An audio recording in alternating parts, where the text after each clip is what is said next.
Service, where if you want an incredible custom speaker install, it's going to blow people away in the water, that's there for you. You want an HD sonar where you can see the fish under the water before you cast, beat all your friends, that's there for you at Front to Back Boat Service. So don't put it off. We got the parts in right now. Get them now before they go back on back order. Front to Back Boat Service. Hey there, little buddy. What's the matter? What's the matter? My windows, siding, and my door. That's what's the matter. Relief Windows can fix all that. I got you. Pop, pop. What's up? Oh my gosh, look! Curb appeal. That's a good-looking neighborhood. ReliefWindows.com.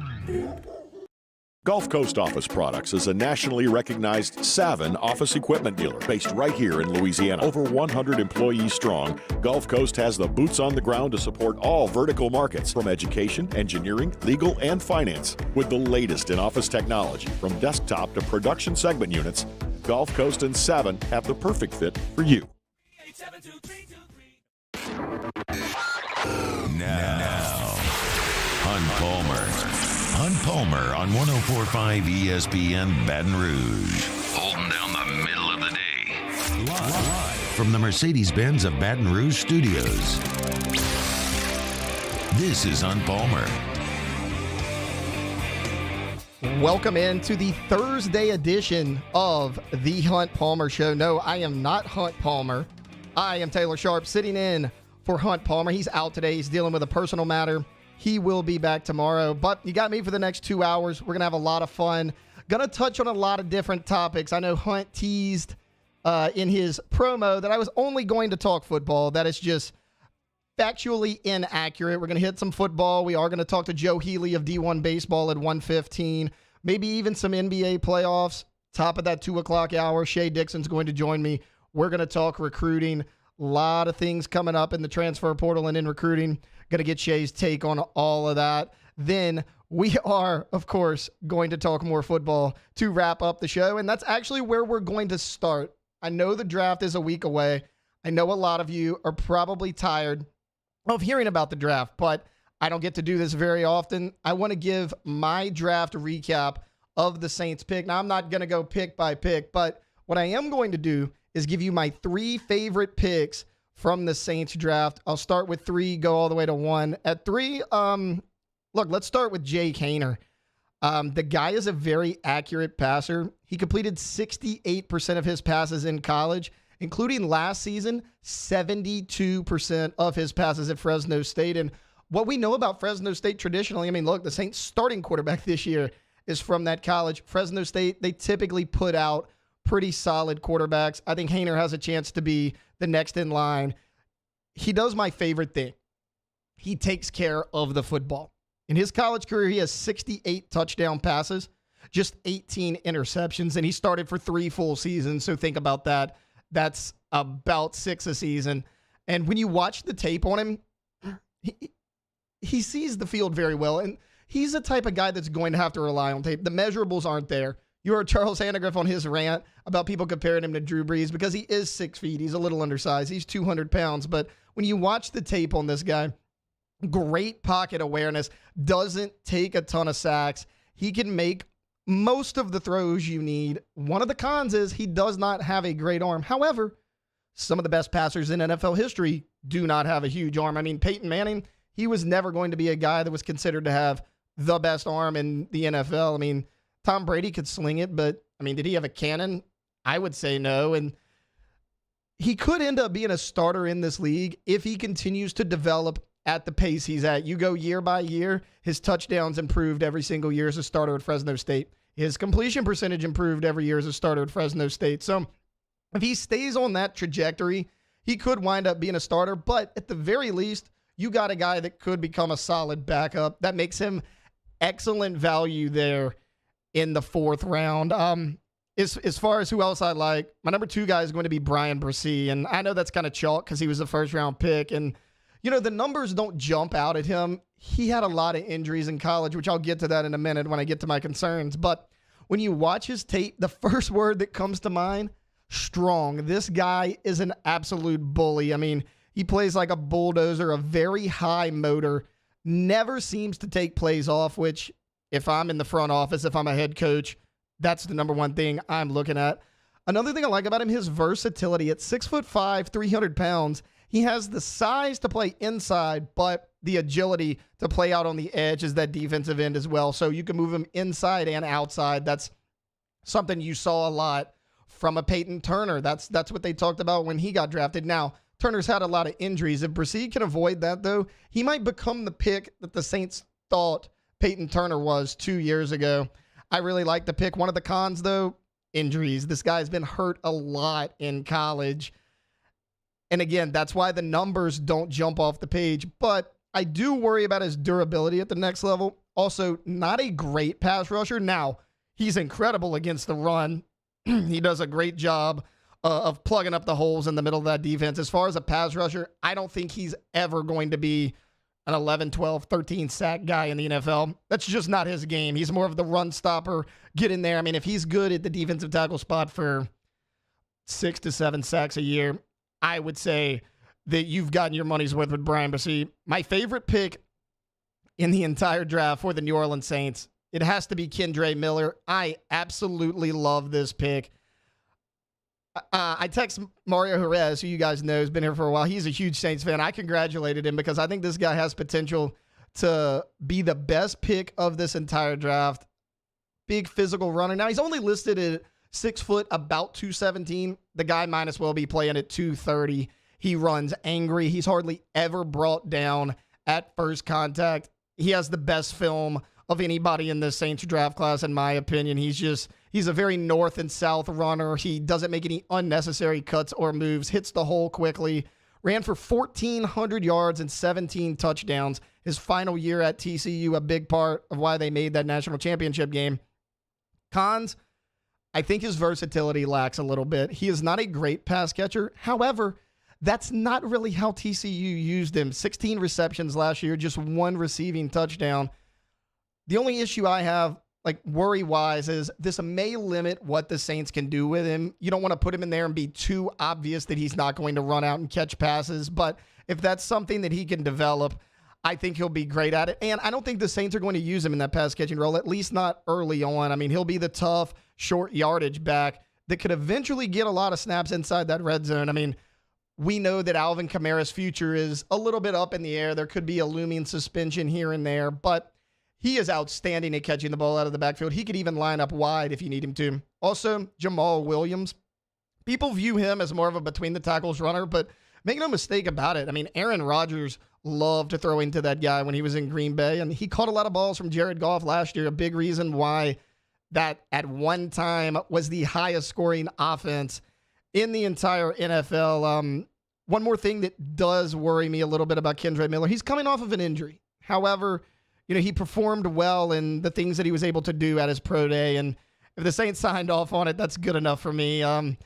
Transitioning from the Saints to kind of the NFL as a whole, as you will, my favorite pick overall in this entire draft, this is going to be a hot take if I've ever had one, but I love the pick. It's Bijan Robinson to the Falcons at 8 overall. Now, I know that people have said in this chair, you've heard it on national ESPN, wherever you're taking in your football content, you've probably heard that that's way too high for a running back. You can't take a running back in the first round. I don't believe in that. I think if the need is great enough and the talent is good enough, if you have a guy there that you truly believe can be a game changer in that offense, take him. What are you waiting for? He wasn't going to be there in the second round if the Atlanta Falcons wanted to wait around. That was their biggest need. For the past 2 seasons, Cordero Patterson has been their starting running back. He's battled some injuries as well, but I mean, he's 6'4", 225. He's a receiver playing running back. I mean, he played receiver at Tennessee and was really good at it. They put him at running back out of necessity. He obviously had great hands out of the backfield, but he was not a between the tackles runner. You tried to get a little bit out of Tyler Algier, and he had a solid career for the most part as a rookie. But Bijan Robinson, he's going to step in, and he's going to be the every down back for him game one. I think that he's the best weapon out of this Atlanta backfield that they've had in quite some time. And again, I don't mind taking a running back if the need is big enough. And people say, well, you reached for a guy. I've never been one to say, oh, that's a reach, because if this guy's number one on your big board and he's there when you're drafting, take him. I understand trading back, but a lot goes into that. You can't always find a trade partner to trade back with you. Trading back's more difficult because, teams are like, okay, we know you don't love anybody on the board. If you're going to trade back, we're going to make it worth our while. So, look, the Falcons stayed put. They grabbed Bijan Robinson. I love the pick. I think that he's going to be an absolute game changer in that offense. Depending on who you are, this might be a hot take as well. My least favorite pick is Anthony Richardson at 4 overall to the Colts. Why is he my least favorite pick? Because Anthony Richardson is not a good quarterback. He hasn't been good any point in Florida. What has he done at any point in his career to make you believe that he will have success at the next level? He struggles with accuracy basically anywhere on the field he tries to go with the football. Now, he is crazy fast, and he's a great athlete, but that usually doesn't work in the NFL. I mean, you hear the talking heads on the national media and everything. They try to convince you that, oh, the quarterback position's changing in the NFL. The athletes are going there. Look at the guys that win the Super Bowl every year. I mean, Tom Brady won it a couple years ago at 45. Patrick Mahomes just won it. Now, Jalen Hurts was there, but I think Jalen Hurts is a lot better passer than Anthony Richardson. These run-first QBs and Anthony Richardson and Lamar Jackson, they don't perform well in the playoffs when you have to throw the football. I see a lot of people comparing Anthony Richardson to Cam Newton. That comparison needs to stop right here, right now.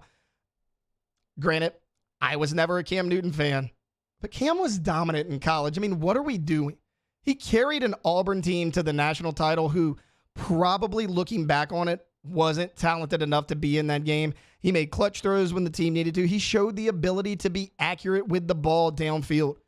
Richardson has done none of that. What is Anthony Richardson done? You go watch tape. You can find a 5-minute clip of Anthony Richardson turnovers on YouTube. Why is it 5 minutes? Because he had that many. I mean, this is a guy that's thrown an interception on screen passes. I mean, he's just blatantly disregarding where the defense is. Now you're going to line up with bigger guys on the defensive line, faster DBs all over the field, coaches that are the best in the business, that are going to be able to disguise the coverage, roll safeties down. Looks like you're playing too high. It's going to be one high at the snap of the ball. A guy that turns the ball over that much, I don't see how he makes this transition at the next level. Now, I don't think he's going to start as a rookie by any means. Now, the Colts don't have great options, but I think he sits for at least a year. I don't like the pick at all. Now, granted, I don't like any of the quarterbacks in this class, at least not in terms of like, if somebody asked me, hey, what do you think of this guy as like a long-term starter in the league? I got questions about Bryce Young. I got a lot of questions about C.J. Stroud. Don't love Will Levis either. But if you were going a quarterback, I think they should have traded back. I don't think they should have picked a QB at 4, at least not Richardson or Levis. I don't think either of them were worthy of it. But I also would have taken Will Levis over Anthony Richardson, and I still wouldn't have taken him 4th overall. So I definitely think they made the wrong pick there. But we'll see in a few years. I could be completely wrong on both of these, but I think Bijan, game changer day one. I think Anthony Richardson, I'll call it now. I think he's an absolute bust. All right, look, that's going to wrap up our draft talk. All you baseball heads out there, I know you're itching for some baseball talk. We're going to have that coming up next. Joe Healy's going to join me from D1 Baseball. We're going to talk some national baseball. We'll, of course, preview the LSU series and some news out of Alabama that LSU fans might want to hear about. That's all coming up next here on the Hunt Palmer Show, 104.5 ESPN Baton Rouge. This is Hunt Palmer. Our listeners fire off their opinions on the jimsfirearms.net hotline at 499-1045. Keep listening for your next chance to shoot us your thoughts with the jimsfirearms.net hotline on 104.5 ESPN Baton Rouge.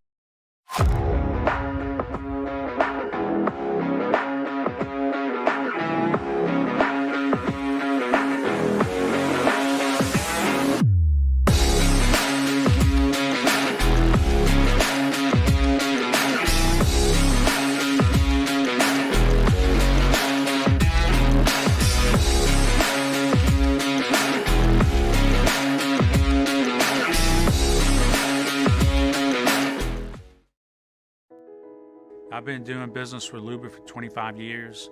They're dependable, trustworthy. It's just the attention to detail with our clients.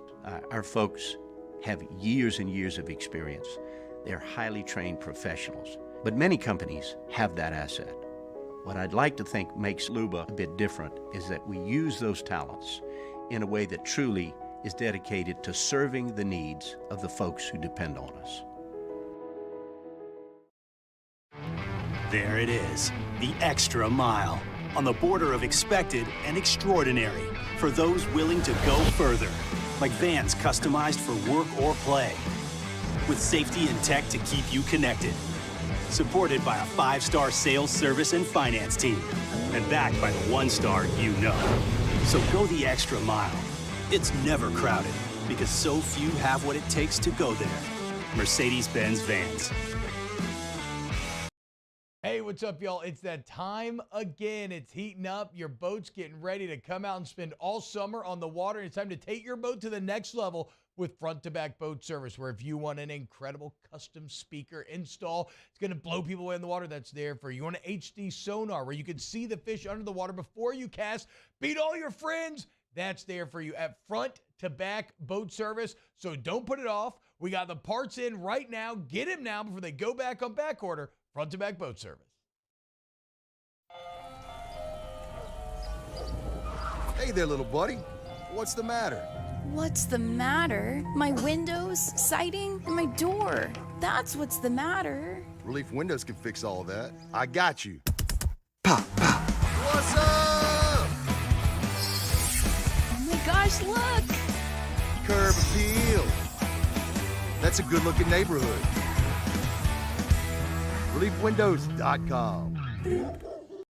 Gulf Coast Office Products is a nationally recognized Savin office equipment dealer based right here in Louisiana. Over 100 employees strong, Gulf Coast has the boots on the ground to support all vertical markets, from education, engineering, legal, and finance. With the latest in office technology, from desktop to production segment units, Gulf Coast and Savin have the perfect fit for you. Call 225-756-2644. That's 756-2644 for Gulf Coast Office Products.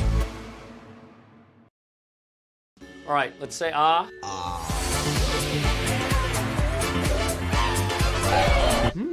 Where'd my spotlight go? Super weird, but we can take care of it. Get in and get better at Patient Plus. Electricity is all around us, and our families depend on it. Every day is sparked by the power of a cold drink or a warm meal, a movie night, and a comforting light at the end of a dark hallway.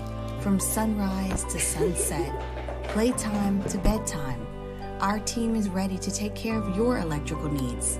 Even in the case of an after-hours emergency, the light in your life shines brighter with Mr. Electric.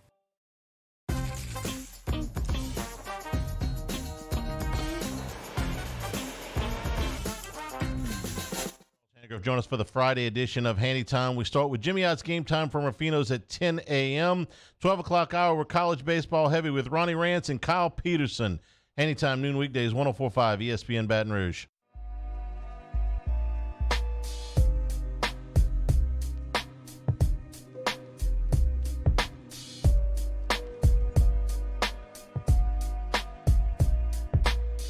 This is Hunt Palmer on 104.5 ESPN Baton Rouge. This is almost Hunt Palmer. Taylor Sharp here with you on the Hunt Palmer Show, filling in for Mr. Hunt Palmer. He has a personal matter he has to tend to today, but we are rolling right along, and every Thursday, Hunt is joined by Joe Healy of D1 Baseball. I always love listening to the segments. I told Hunt, hey, make sure to get our guy Joe on tomorrow. I want to chat and pick his brain a little bit, so that's what we're going to do right now. Joe Healy of D1 Baseball joining me right now. Joe, how are you?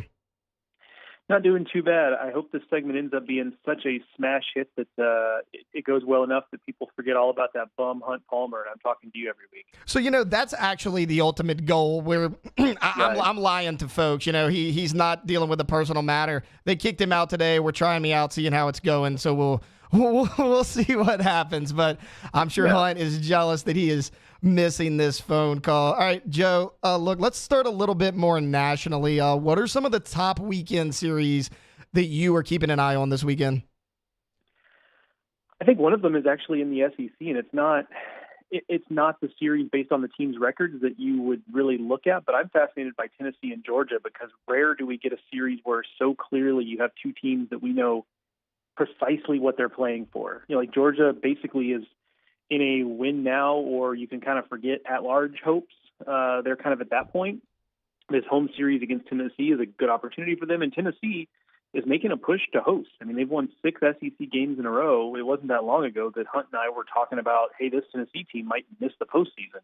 And here they are pushing to hosting. And if you're a team that, is trying to, if you're an East Coast team that's trying to host, you better hope that Tennessee ends up hosting because you don't want that to be a team that ends up as a 2 seed in your regional. So that's in the SEC, that's a big one. One of the others is one of the best stories in college baseball nationally from a completely different part of the world is Boston College, a program that I didn't have a lot of conviction in being good this year, but they're also in the mix to host, and they're going to have a chance to really prove it this weekend. They're going to play Wake Forest on the road, and Wake, we still have LSU number 1, but I think there's a real argument to be made that Wake Forest might be the most complete team in college baseball right now. So look, Boston College, you want a chance to host, go to Wake Forest and try to win a game or two, and then we'll have a conversation about it. But so that combines one of the most interesting storylines of college baseball this season with a real opportunity for them.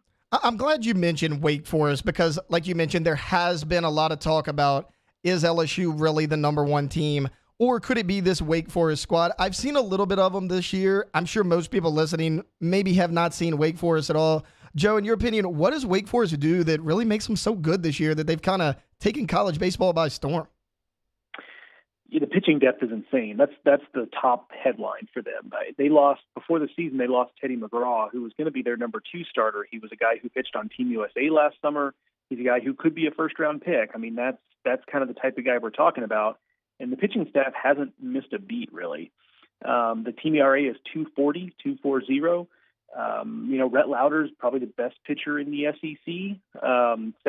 Seth Keener has been great out of the bullpen. Josh Hartle was the top recruit in the country to end up on a college campus 2 years ago. Sean Sullivan, a Northwestern transfer, is the guy who's kind of stepped into the rotation with Teddy McGraw out, and he's been awesome.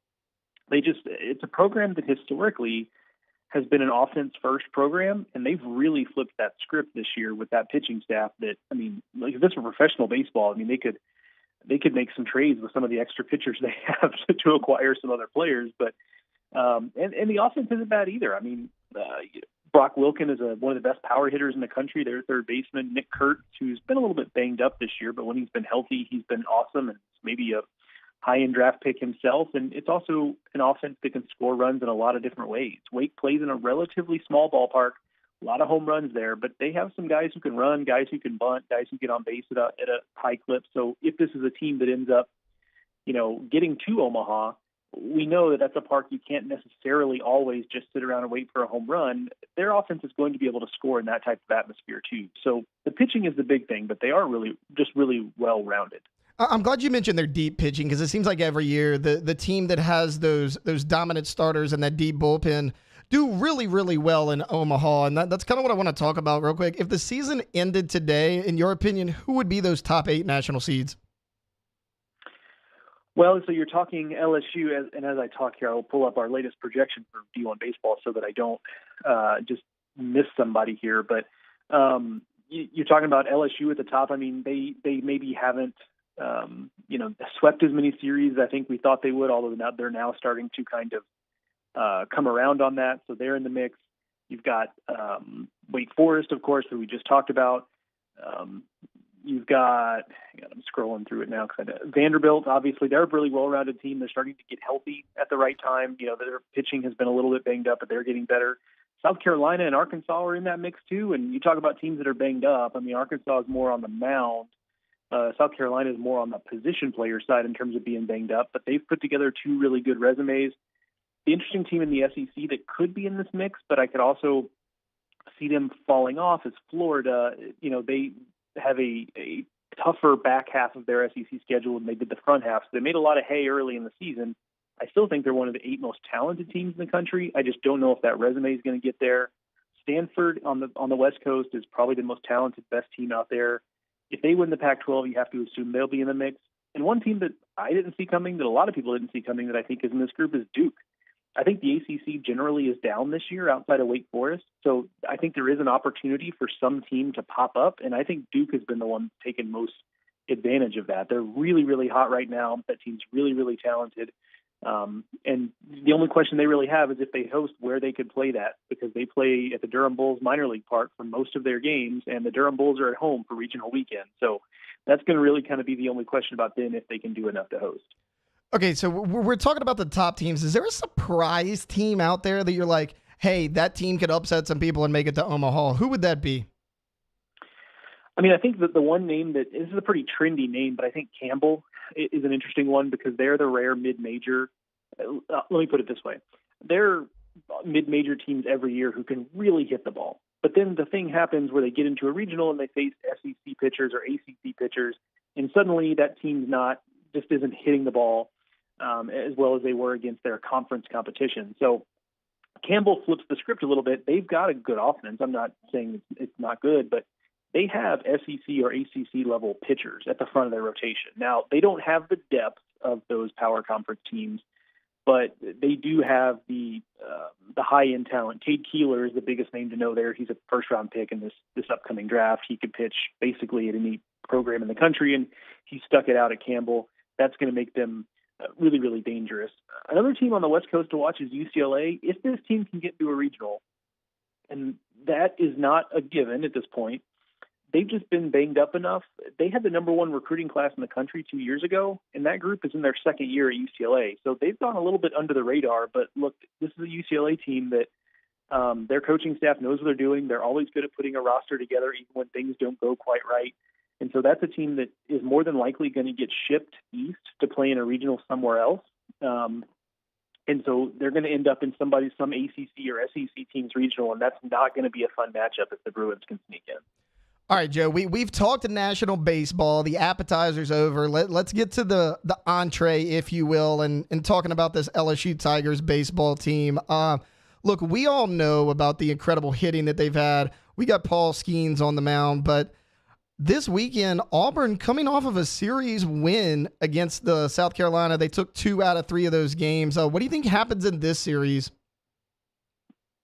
I think that the hard part for Auburn is going to be slowing down the LSU offense enough to have success. Now, they played really well last weekend against South Carolina. I was there for the first 2 games of that series and saw them win both games. I think the difference there is that they were able to take advantage of South Carolina, as I alluded to, being a little beat up offensively. And it seemed like every time South Carolina had a promising rally going, here came the 8 and 9 hitters, who are guys who probably wouldn't be in the lineup every day if it weren't for the injuries. So Auburn was really in a good place to take advantage of South Carolina's shortcomings. They're not going to have that same advantage against LSU, obviously. The big question with Auburn is the depth on the mound. Tommy Vale has been really good for them. He's going on Saturday.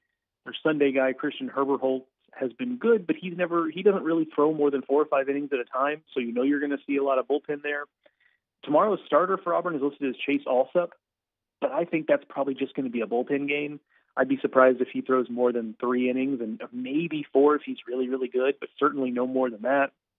So that's going to be the thing. I think LSU can go into the series, and look, it's on the road, and that makes it tougher. But I think it's a situation where if you just get decent pitching from Ty Floyd and Christian Little and your bullpen guys, I think you're in pretty good shape, because I have a lot of confidence that LSU is going to be able to put up enough runs to kind of mitigate any shortcomings on the mound. That being said, you can't just waltz in against this Auburn team. I think that's part of what happened last weekend against South Carolina, too. South Carolina looked kind of flat. And Auburn's a team that is more so than just about any other team in the SEC. You know what you're going to get in terms of effort every week with Auburn. Like, that team plays as hard as any team I've seen in the SEC this year. So they're not the most talented, they're not the most dynamic team, but they're going to fight you for 9 innings. And in the SEC, that counts for a lot.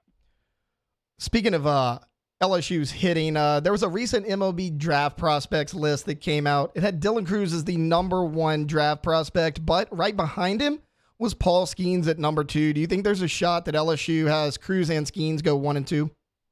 Oh, 100%. I mean, you're talking about in Skeens the best pitcher in college baseball this year. Those obviously arms like his are hard to come by, and I think there's also a lot of projectability with him. I think we've seen it even this year, where just the fact that he's now mostly a baseball player, like, yes, he's still got the academic part, but he's no longer doing Air Force training during his week, so he's got a lot more time to focus on the baseball aspect, and we've seen his stuff and his production jump because of that. So I think it's easy for a team to look at him and say, my goodness, like, how much better could we make him if he's no longer doing the school part of it and he's just a full-time baseball player? Like, that's easy for a team to dream on. And then in Dylan Cruz, you have one of the most complete baseball players who's come through college baseball in recent memory. I mean, he's obviously an incredible hitter. He's, a patient hitter. He works counts well. He's got power. He runs pretty well. He's a true center fielder. I don't know if he'll play center at the next level, but he can certainly do it. It's just a complete package of a player, and those guys just don't come along very often. It's rare you see someone like Dylan Cruz, who came to LSU with such hype and has lived up and exceeded all of that hype and is now going to come out as potentially the first overall pick. Yeah, look, both of those guys are certainly talented, and folks around here in Baton Rouge, they love them. We think that, there's a lot of high expectations for this team in the postseason, but you mentioned Tennessee's getting a lot hotter. They're kind of looking more like they did last season. South Carolina's been good all year long. If LSU does not come out of the SEC, which team will?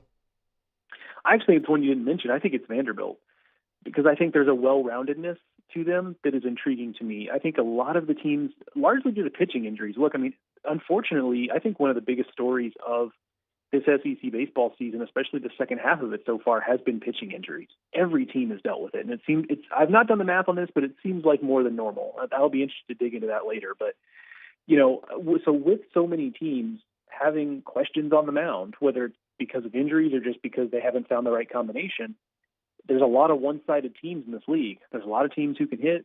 There's a lot fewer who can pitch, and Vanderbilt can do both. I mean, they're not the most dynamic offense, but they're one of the, if you look at just the SEC stats alone, they're one of the best lineups in the conference, and by some measures, the best lineup in the conference. And then they're pitching with Carter Holt at the front end and Hunter Owen behind him and Devin Futrell in the rotation. That's really, really solid. They know who their guys are in the bullpen, and as I mentioned earlier, they're starting to get healthy. They've had 3 or 4 bullpen guys that have been out for a lot of this season, and those guys are starting to trickle back in. So their pitching situation might actually be getting stronger at a time of year when most teams are going the other direction. Yeah, it's crazy how strong and deep the SEC is this year. Talking to Joe Healy of D1 Baseball. Joe, before we get you out of here, I got to ask about the breaking news that happened about an hour ago with Alabama firing head coach Brad Bohannon. Last week, we kind of heard about this Bama betting scandal, a casino in Cincinnati. They actually pulled Alabama and they said, we're not betting on any more of their games. What do you know about this situation? Like, what's going on in Tuscaloosa? Yeah, unfortunately, not much more than anybody else knows. We're kind of all learning this together. I think because of the sensitivity of the subject, it's been kept under wraps pretty tightly. I saw that Andy Staples, who covers primarily college football, tweeted just a few minutes ago before I came on with you that he's learned that no players were involved in this. And that makes some sense, right? Because if there were players involved in this whole deal, whatever it ends up being, it wouldn't have just been Brad Bohannon gets fired and we all move on with our lives. There would be player suspensions. They might have suspended the season and said, hey, if there were players involved in betting scandals, like they might have pulled Alabama off of the field, right? So that doesn't surprise me that it ended up being no players involved. And we don't know what the allegation specifically is. We don't know any sort of details of that, but I think the most interesting thing here is the timing of it. We know there's something to it for a number of reasons. One is obviously that they fired him. But even beyond that, I mean, they play tonight. And if you have any ambiguity about the situation, like if you have any hope of, hey, maybe this is nothing, you don't fire him the morning of the game. Now, maybe you suspend him or something, but you're not just going to outright fire him the morning of a big game against Vanderbilt. So there's that aspect. I think the other thing that lets us know that there's something to this is the story has gotten bigger, not smaller. So we initially learned it was an Ohio sports book, like you mentioned. Since then, New Jersey sports books have taken Alabama games off the board, and so have Pennsylvania sports books taking games off the board. So those sports books seem to be, as they get more information, they're becoming more cautious about the situation, as opposed to a scenario that I thought was possible where the state of Ohio would look at it and they would say, okay, yes, we did have some suspicious betting activity, but we're all good now. It's actually gone the opposite way. And that's how, we should know that, hey, this is something, not nothing. Joe, it's certainly going to be something to follow. You got to kind of feel bad for the players because they played hard last week. I mean, I know LSU swept them, but all those games were high scoring, about a 1 or 2 run difference. We'll have to see how it plays out. Man, look, thank you so much for the time today. You've been great. You've been a great resource to Hunt. I know he always enjoys chatting you up. Thank you for joining me. Absolutely, Taylor. I appreciate it, man. That was Joe Healy with D1 Baseball. Anything from national to LSU all the way to a Bama sports betting scandal. I'm sure we'll hear more about that story as more details come out. All right, we're going to take a quick time out here on the Hunt Palmer Show. Coming back, I think I'm going to dive into a little bit of NBA playoffs, a lot of intriguing matchups that are coming up, a lot of very tight series as well. A lot of them I think could go 7 games. That's coming up on the Hunt Palmer Show, 104.5 ESPN Baton Rouge. Hunt Palmer on 104.5 ESPN Baton Rouge. FanDuel is the only sportsbook app where you can bet the Kentucky Derby, and it's happening this Saturday. Right now, all customers can get a no-sweat Derby bet up to $20. That means you'll get up to $20 back if your win bet doesn't win. There are great promotions like this every day on FanDuel. It is safe and secure, and the best part, when you win your bet for the Kentucky Derby, you can get paid instantly. So bet America's #1 race this Saturday with America's #1 sportsbook. Just visit racing.fanduel.com/1045ESPN for your chance to get a no-sweat Derby bet up to $20 this Saturday for the Kentucky Derby. That's racing.fanduel.com/1045ESPN. Must be 21 and reside in Louisiana. Offer valid on the first Derby win wager. Verified FanDuel racing account required. Refund issues non-withdrawable racing site credit. Expires on 6/12/23. Restrictions apply. See terms at racing.fanduel.com. If you or someone knows a gambling problem wants help, call 1-877-770-STOP. In times of need, get a full list of phone numbers, websites, and other important emergency information on the Demco Stormwatch page at 1045ESPN.com.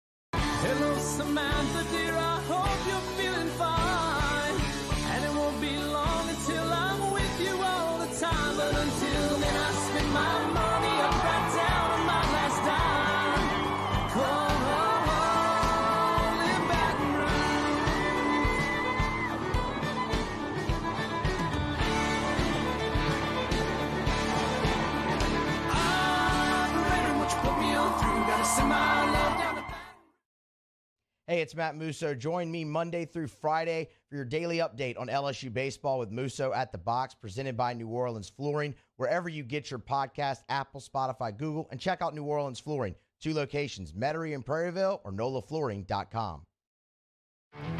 There it is, the extra mile, on the border of expected and extraordinary, for those willing to go further, like vans customized for work or play, with safety and tech to keep you connected. Supported by a 5-star sales, service, and finance team. And backed by the 1-star you know. So go the extra mile. It's never crowded, because so few have what it takes to go there. Mercedes-Benz Vans. I've been doing business with Luba for 25 years. They're dependable, trustworthy. It's just the attention to detail with our clients. Our folks have years and years of experience. They're highly trained professionals. But many companies have that asset. What I'd like to think makes Luba a bit different is that we use those talents in a way that truly is dedicated to serving the needs of the folks who depend on us. Hey, what's up, y'all? It's that time again. It's heating up. Your boat's getting ready to come out and spend all summer on the water. It's time to take your boat to the next level with front-to-back boat service, where if you want an incredible custom speaker install, it's going to blow people away in the water, that's there for you. You want an HD sonar where you can see the fish under the water before you cast, beat all your friends, that's there for you at front-to-back boat service. So don't put it off. We got the parts in right now. Get them now before they go back on back order. Front-to-back boat service. Gulf Coast Bank and Trust is giving our customers the power to bank anywhere, anytime during this challenging event. And we're right there with you. Our mobile banking app is a smart way to manage your money and time. Gulf Coast Bank and Trust, the bank that cares about you.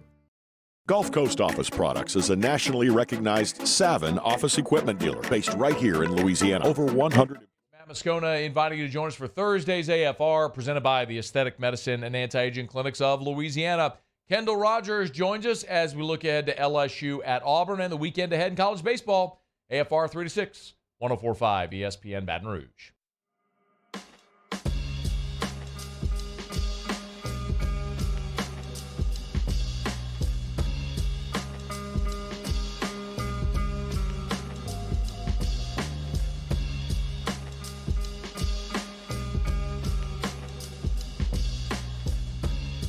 You're listening to Hunt Palmer on 104.5 ESPN Baton Rouge.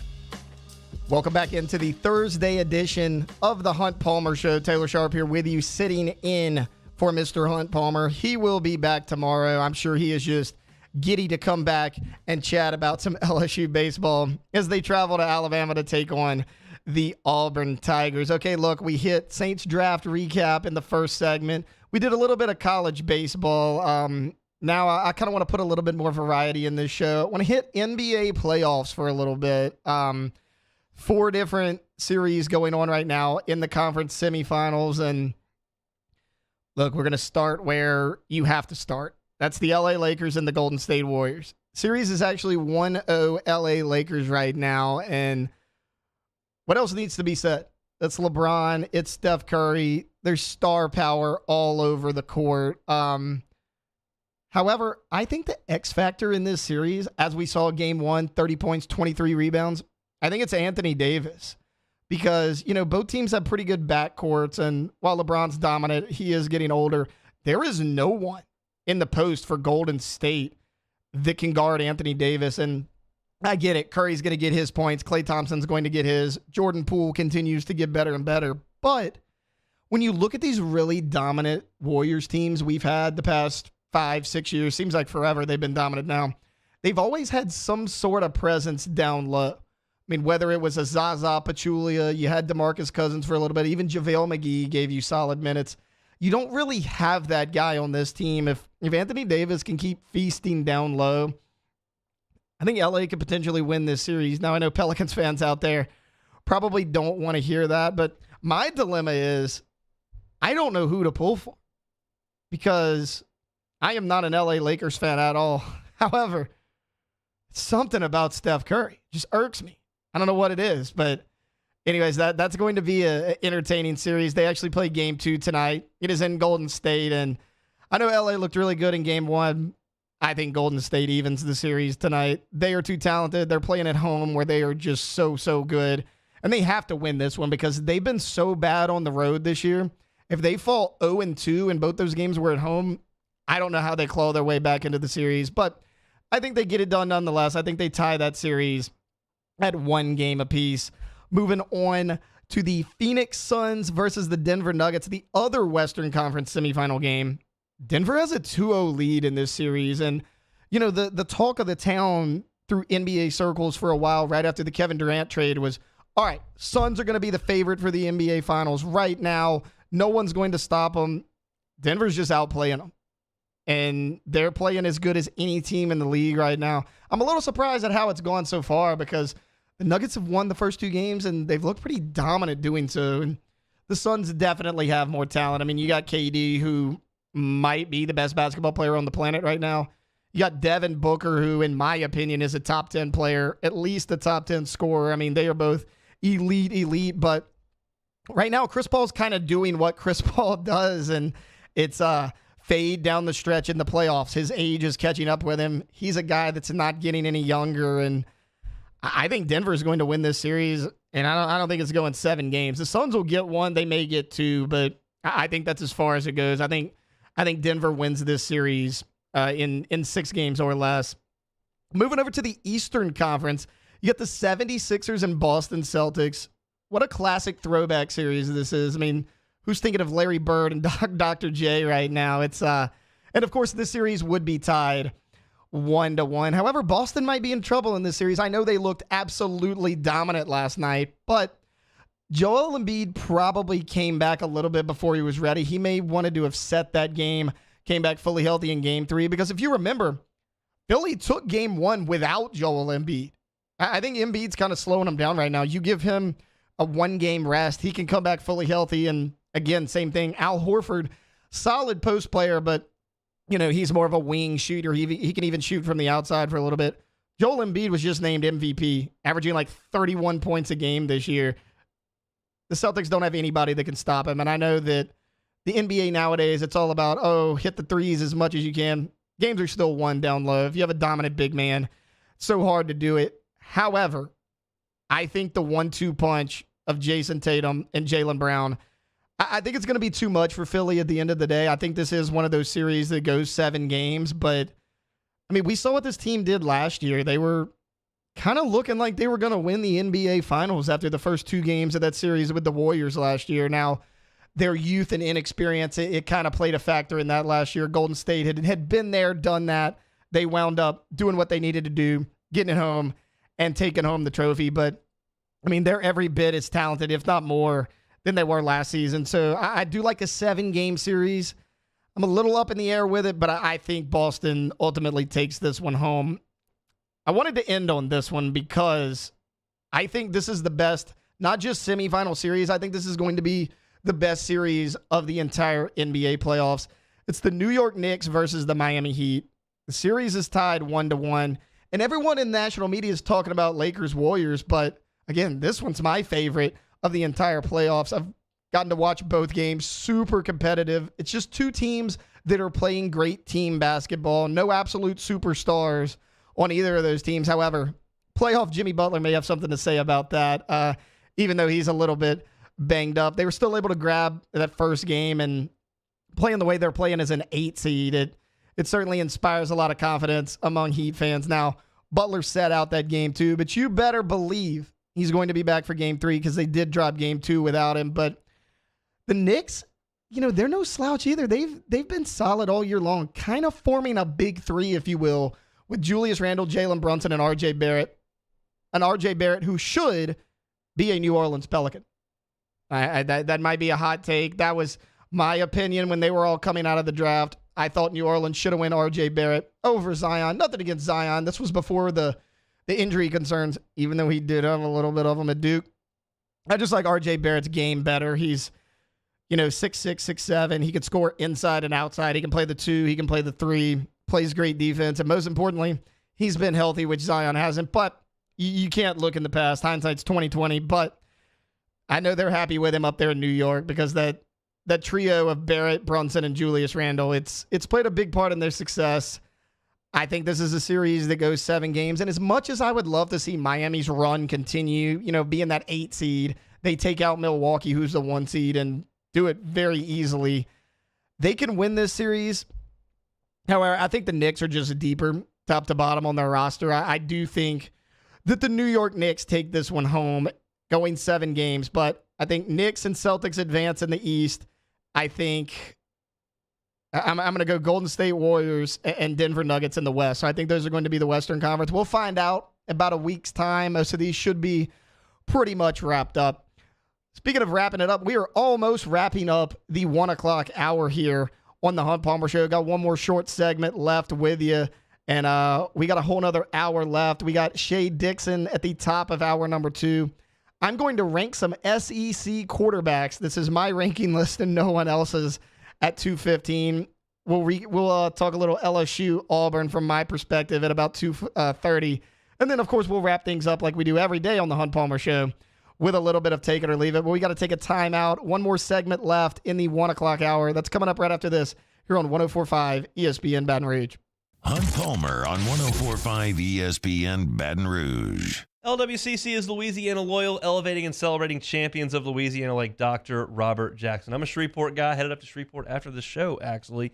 And Dr. Robert Jackson is a Shreveport guy. And his connection to his North Louisiana community inspired him to dedicate his career to improving healthcare for his most vulnerable neighbors. He founded the MLK Health Center and Pharmacy in Shreveport. It is Northwest Louisiana's oldest free clinic and pharmacy. The clinic operates to no expense to the patient and returns an average of $25 to the community for every $1 invested in the center. Dr. Robert Jackson, truly a champion of Louisiana. If you know a champion of Louisiana like Dr. Jackson, maybe it's a nonprofit, go to lwcc.com/champions and nominate them to be a champion of Louisiana so that we can tell their story, because that's what we're here for. LWCC gives us that platform, and we certainly enjoy it each and every day. Dr. Robert Jackson, a champion of Louisiana. LWCC is Louisiana loyal. Our listeners fire up their opinions on the jimsfirearms.net hotline at 499-1045. Keep listening for your next chance to shoot us your thoughts with the jimsfirearms.net hotline on 1045 ESPN Baton Rouge. Bayou Ford has the new inventory to get you in a new Ford truck or SUV today, or customize your next vehicle just the way you want it. All new Bayou Ford vehicles come with a 1 million mile powertrain warranty. The crew at Bayou Ford is going to do right by you. The world's leaders in obesity research, obesity medicine, and obesity science are right here. We're doing something that no one's ever done, or trying to answer a question that no one's ever asked before. Pennington is a real jewel when it comes to research. We are finding the solutions to the world's worst chronic disease, which is obesity. Louisiana needs Pennington Biomedical. I've been doing business with Luba for 25 years. They're dependable, trustworthy. It's just the attention to detail with our clients. Our folks have years and years of experience. They're highly trained professionals. But many companies have that asset. What I'd like to think makes Luba a bit different is that we use those talents in a way that truly is dedicated to serving the needs of the folks who depend on us. There it is, the extra mile, on the border of expected and extraordinary, for those willing to go further, like vans customized for work or play, with safety and tech to keep you connected, supported by a 5-star sales, service, and finance team, and backed by the 1-star you know. So go the extra mile. It's never crowded, because so few have what it takes to go there. Mercedes-Benz Vans. Hey, what's up, y'all? It's that time again. It's heating up. Your boat's getting ready to come out and spend all summer on the water. It's time to take your boat to the next level with front-to-back boat service, where if you want an incredible custom speaker install, it's going to blow people away in the water, that's there for you. You want an HD sonar where you can see the fish under the water before you cast, beat all your friends, that's there for you at front-to-back boat service. So don't put it off. We got the parts in right now. Get them now before they go back on back order. Front-to-back boat service. Hey there, little buddy. What's the matter? What's the matter? My windows, siding, and my door. That's what's the matter. Relief Windows can fix all that. I got you. Pop, pop. What's up?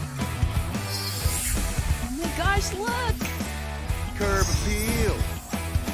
That's a good-looking neighborhood. ReliefWindows.com. Follow us on Twitter at 1045ESPN to cast your vote in the Citizens Bank and Trust poll of the day. Vote daily inside Off the Bench, anytime. Hunt Palmer. Join us for the Wednesday edition of Game Time. We're live from Modesto, getting you ready for Cinco de Mayo. Modesto on Burbank. It's Game Time, 6 to 8 p.m. Wednesday on 1045 ESPN Baton Rouge.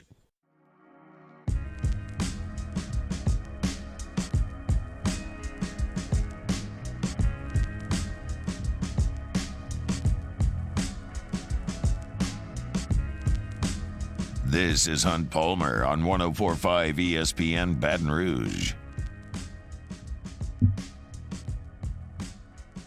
All right, the Hunt Palmer Show with me, Taylor Sharp, here on this Thursday afternoon. We are about to wrap up the 1 o'clock hour. Got one more hour left with you. The chat's being mean to me about my Kevin Durant thoughts.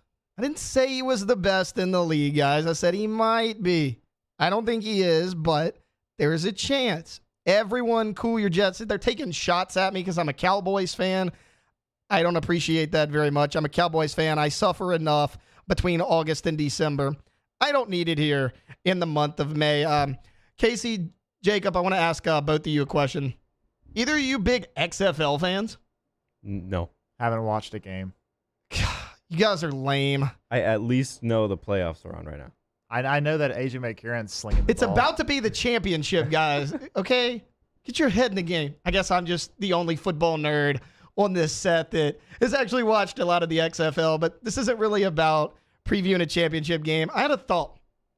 What if the XFL and the USFL merged into one league? Do you think that would give them a better product? Because, look, I love watching the XFL. However, I'm just a football junkie. I will admittedly say the QB play in the XFL, that's what's holding that league back, at least in my opinion. It's bad. I mean, A.J. McCarron, Ben DiNucci, by far the best QBs in the league, which is fine. But if A.J. McCarron and Ben DiNucci are far and away the best QBs in your league, you may have a problem. I just think that there's only 8 teams in that league right now. The USFL, also only 8 teams. If they combined, that'd be a 16-team league. Let me mix that one around. I just think that would help them be more competitive because the USFL just now starting back up. You got Major League Baseball. We're seeing more and more in that on TV. College baseball is about to get into the postseason. Then you have off-season college football talk. You got NFL training camps starting.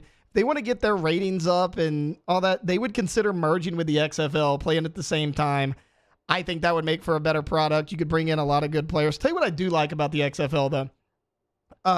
If you were losing in the XFL with under like 3 to 5 minutes to go by a score, you can either do the onside kick, which I hate, they're so low percentage, or you can get the ball at your own 20, 4th and 15, one play. You get it, you keep going. You don't get it, the other team gets the ball on your own 20. It is what it is. But yeah, I think that the XFL and USFL should consider a merger. I know that there's not a lot of die-hard New Orleans Breakers fans out there. Not even quite sure what a breaker is. I can tell you that their uniform combination, not the best. White, baby blue, and gray. Cute colors there. But anyways, look, that's just about going to wrap up our number one little recap. Starting first segment, I broke down the Saints who draft picks, told you which ones I like the best. 1:15, we talked college baseball with Joe Healy, and then last segment, broke down a little bit of the NBA playoffs. Hour 2, got a lot of good stuff in store for you. Shay Dixon joining me at the top of the 2 o'clock hour. Also, we're going to rank some SEC QBs and maybe talk a little bit of LSU baseball as well. And, of course, close it out with Take It or Leave It. Coming back for one more hour here, 104.5 ESPN Baton Rouge.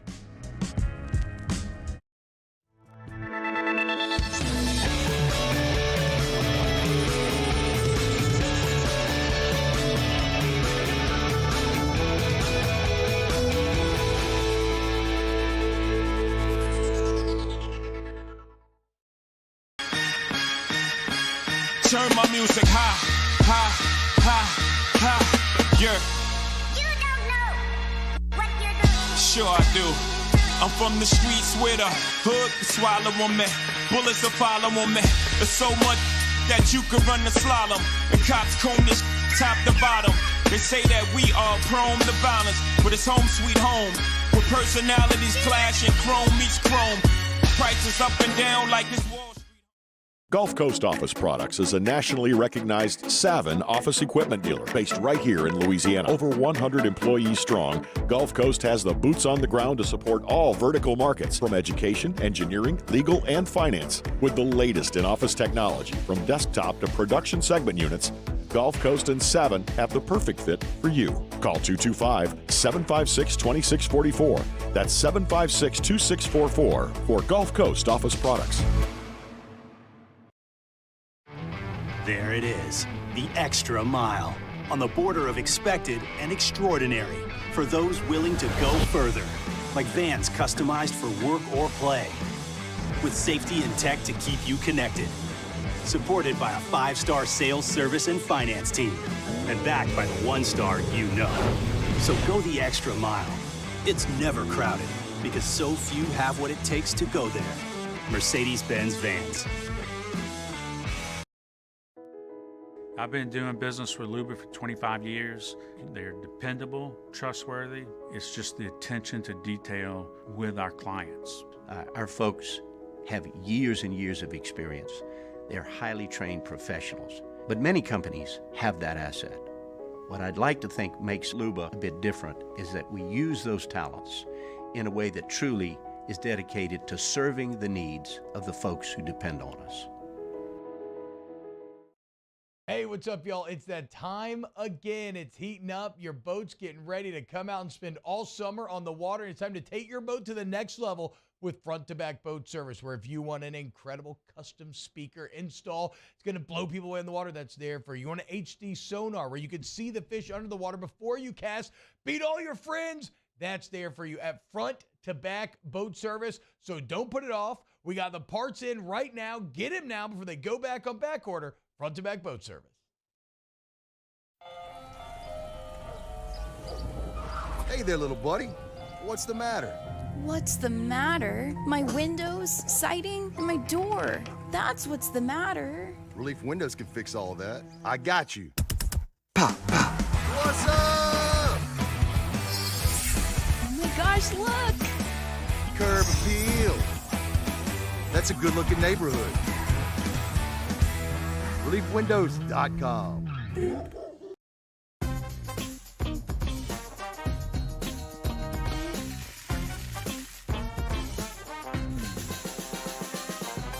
The best kept secret in town is out. Discover Tallulah at the Renaissance Hotel on Bluebonnet.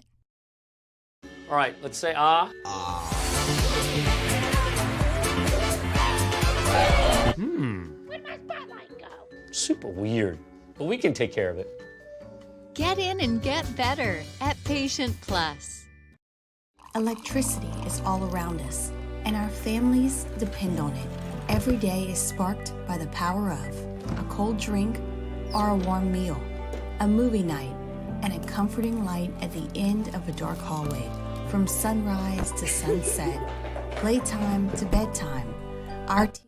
I'm Steve Lennox. NBA playoffs continue tonight. Game 2, Lakers-Warriors Conference Semifinal Series from the Chase Center in San Francisco. Two-time NBA champion Quinn Cook joining Keyshawn, J. Will, and Max today. Cook touching on the Lakers' win in Game 1. For them to get Game 1 against the Grizzlies, the series before kind of made that statement. And it was kind of like the same Tuesday. It's like, wow, okay, all right, Lakers are serious. So I wouldn't say that the series is over, but I definitely think that was a statement game. Lakers have won 25 straight playoff series when winning Game 1. That is the longest streak in NBA history. Tonight's game on ESPN television. Coverage on ESPN radio outlets underway at 8:30 p.m. Eastern. Hunter Dickinson, considered the best available transfer in the college basketball transfer portal, and Dickinson has announced that his commitment is to Kansas, leaving Michigan for Kansas. Jayhawks basketball championship odds moving from 22-1 to 15-1 following Dickinson's announcement. That, according to Caesars Sportsbook. Day baseball, Detroit, 8th inning. Tigers up 2-0 on the Mets. Justin Verlander giving up 2 runs over 5 innings in his Mets debut. Do you own or rent your home? Sure you do. Fortunately, Geico makes it easy to bundle your home and car insurance. It's a good thing, too, because having a home is hard work. Go to geico.com, get a quote, and see how much you could save. Geico.com. Easy.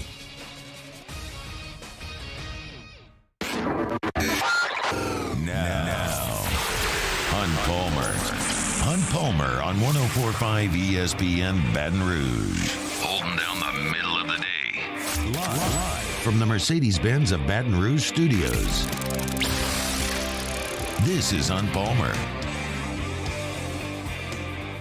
Welcome into hour number 2 of the Hunt Palmer Show. I am not Hunt Palmer. Taylor Sharp sitting in here in place of Mr. Hunt Palmer. He is out with a personal matter. He will be back tomorrow, but we are rolling right along on this Thursday. Already have 1 hour in the books, and we got 1 more hour to go. Those of you who know me know that I am a huge football junkie. We only talked to 1 football segment in the first hour. I think I did pretty well, but that's all about to change, as we're going to talk a little college football recruiting by bringing in Shay Dixon, a analyst at On3 Sports. Shay, what's going on, man? Oh, I'm doing well. Not too much. How are you? Doing good, man. Look, this is our first time we've actually got to chat with each other. I'm usually on the other side of the desk listening to you. Excited to pick your brain a little bit. Look, I want to start with kind of a spring recap, if we will, since this is my first time up here since spring. Look, now that spring kind of wrapped up for LSU, are there any players that kind of jumped out at you for LSU that you may not have thought would have before spring started? You know, I think in terms of overall, I knew they weren't going to have a lot of numbers going into the spring just because you go back to last year, they were working with a shallow roster. And the reality of it was guys like Mekhi Wingo were carrying, I think he played more snaps than any D lineman in college football. And Mason Smith got injured before the year and was going to be rehabbing. And sort of the list went on and on to the point where Mason Taylor, your starting tight end, was out all spring. And it really set the stage for the transfers and then some early enrollees in high school and really maybe notably the returning guys to kind of step up into some situations they had not been in before, getting reps that they might normally not get. I think more than anything, and I could even pick out individual guys, but I'd give them credit as a unit. I think receiver and D-line are two that probably benefited a good bit from the spring. And I say that meaning that I think they'll be two of the strengths of the team. And quarterback is one we can always talk about it. But like Garrett Nussmeier and Jaden Daniels, they were both out there. They were both out there for every practice. And that helped set up well for the receivers who, minus Aaron Anderson, who had transferred in from Alabama and had been injured, every single one of those guys was there and able to get a good amount of reps. And even two of the early enrollees, Kyle Parker and Jalen Brown, were both there. So I think that whether it's Kyron Lacey taking a big leap forward, Malik Neighbors rounding into form as one of the top receivers in the country, Brian Thomas ready to make that big jump into year 3, Chris Hilton being healthy. You can go on and on there. Landon Ibieta being healthy and going into year 2. That they've got a lot of talent, and I think that was on display in the spring game a bit. I think it was on display all spring, really, from what we kind of heard coming out of practices. And then the D-line is just a year ago, after that Mason Smith injury, if you'll remember, it was pretty much B.J. Ojolari, Ali Gay, Mekhi Wingo, and Jaquelin Roy. And Jacoby Guillory got some snaps in there, but they weren't deep. And Brian Kelly and the staff went into the transfer portal and were able to come away with a number of guys. I think they signed 4 guys on the D-line alone, brought in some edge rushers as well, some stand-up outside linebackers, that position Ojolari played. And you're tossing in now a guy who this summer, who went there in the spring, but Deshaun Womack, who has been injured. He was an early enrollee.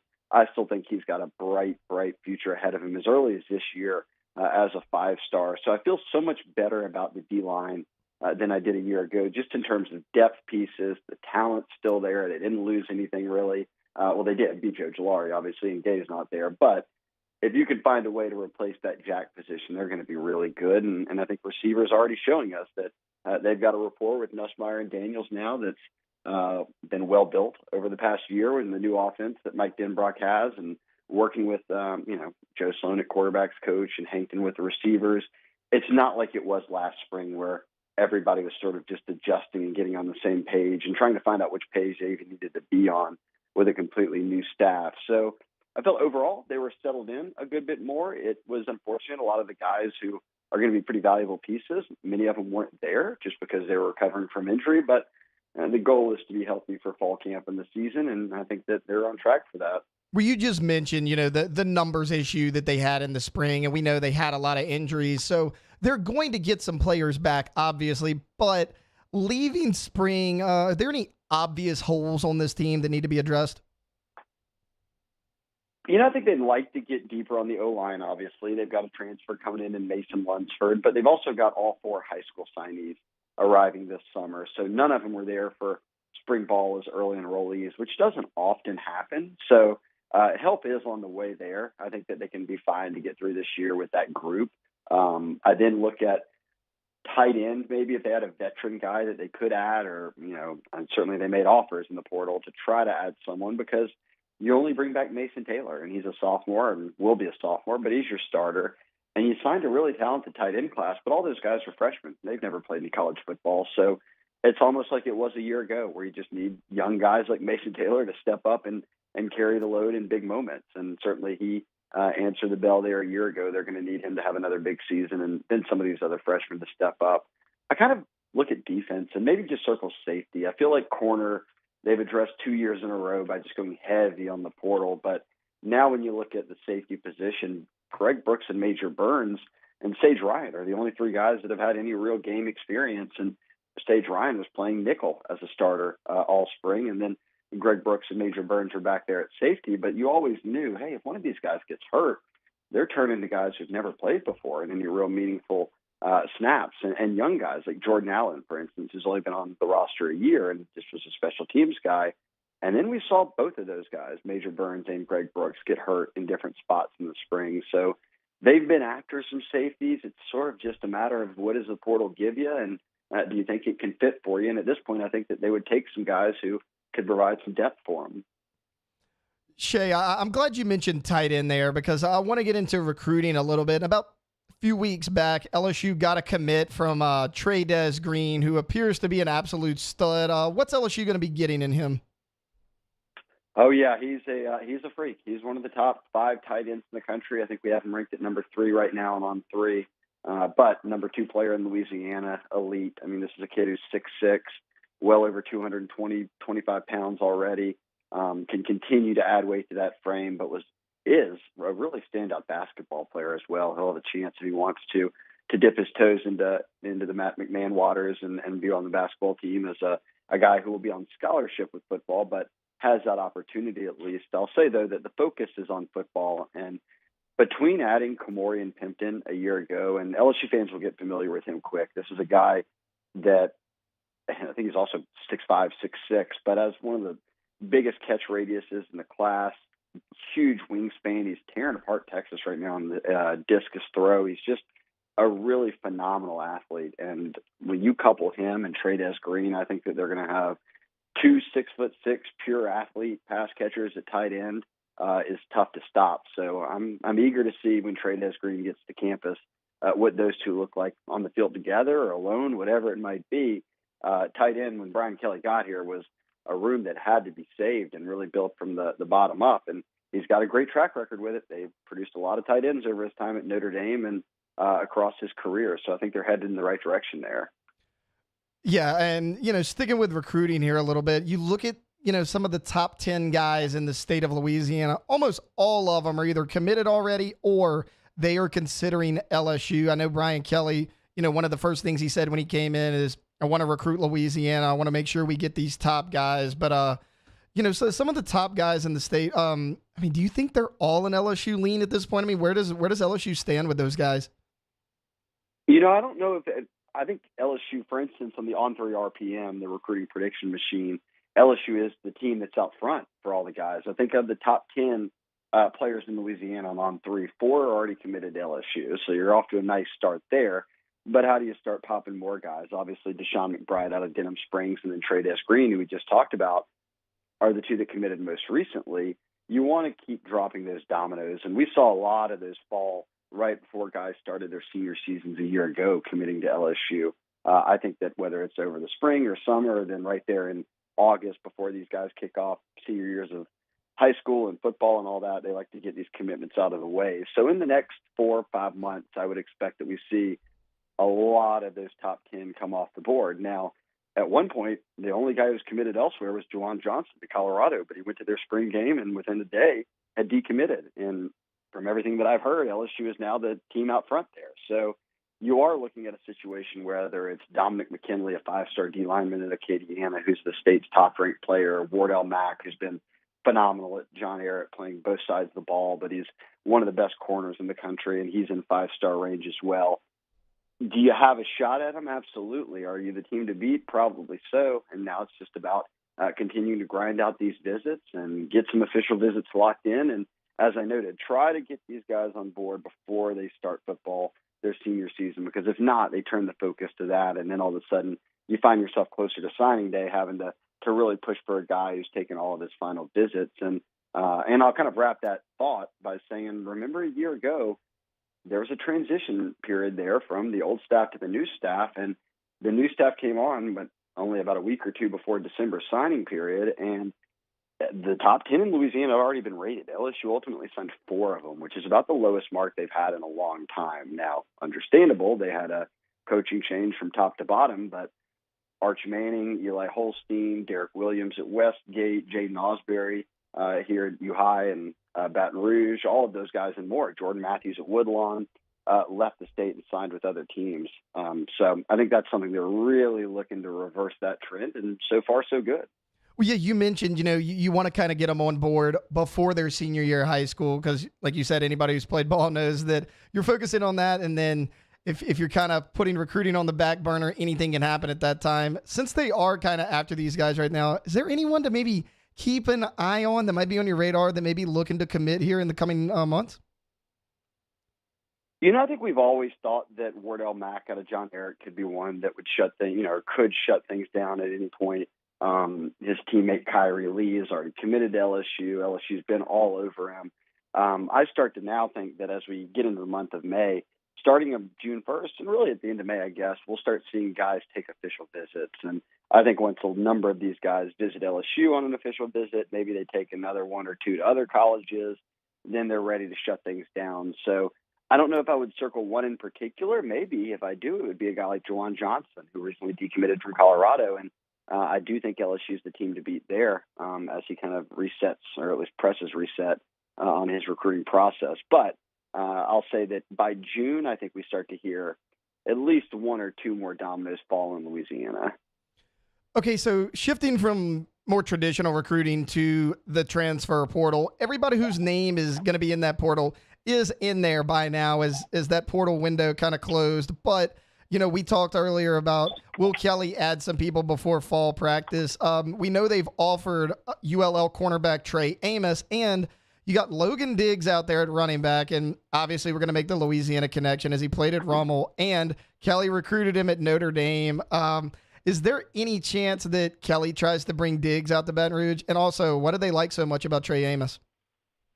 Yeah, Diggs is one who I think you put at the forefront of this conversation about the portal, just because, as you noted, he had an LSU offer late in the game, albeit, but he could have committed to LSU out of high school coming out of Rummel. A lot of Rummel guys have gone to LSU, and he stuck with his Notre Dame decision. And he had a great freshman year, was 2 seasons ago, and he signed with Brian Kelly, played for Brian Kelly for a year, and then this past season really blew up for him in Marcus Freeman's first year there, and over 1,000 all-purpose yards between rushes and catching the football, which is a really nice element to his game that I think can add something to this backfield. And while they do they've got 6 guys at running back on roster, but 2 of them are true freshmen. John Emery wasn't even with the team this spring because he's focusing on academics. Josh Williams and Armani Goodwin are still recovering from injuries. So they had 2 healthy scholarship running backs all spring in Noah Kane and Trey Holly. And Trey Holly's a true freshman, an early enrollee who technically, I guess, should have still been in high school at the time. So it's a deep room. It's just coming with a lot of, whether it's injury question marks or other question marks or unknowns, I should say, that makes a guy like Diggs really appealing. So I've got him at the forefront of things. And then Amos is interesting because he's a guy who signed with Billy Napier at UL. He had come out of high school as a really talented player out of the New Iberia area, playing at Catholic down there, and state title winner in the long jump. He had won state in football. They had been to state a couple of times in football, also the semifinals, I believe, that one year he was there. So that was a nice job by UL and Napier and them to grab him. And ultimately now he's become one of the better DBs, certainly at that level, but now trying to move up into the Power 5, or I should say Group of 5 level with,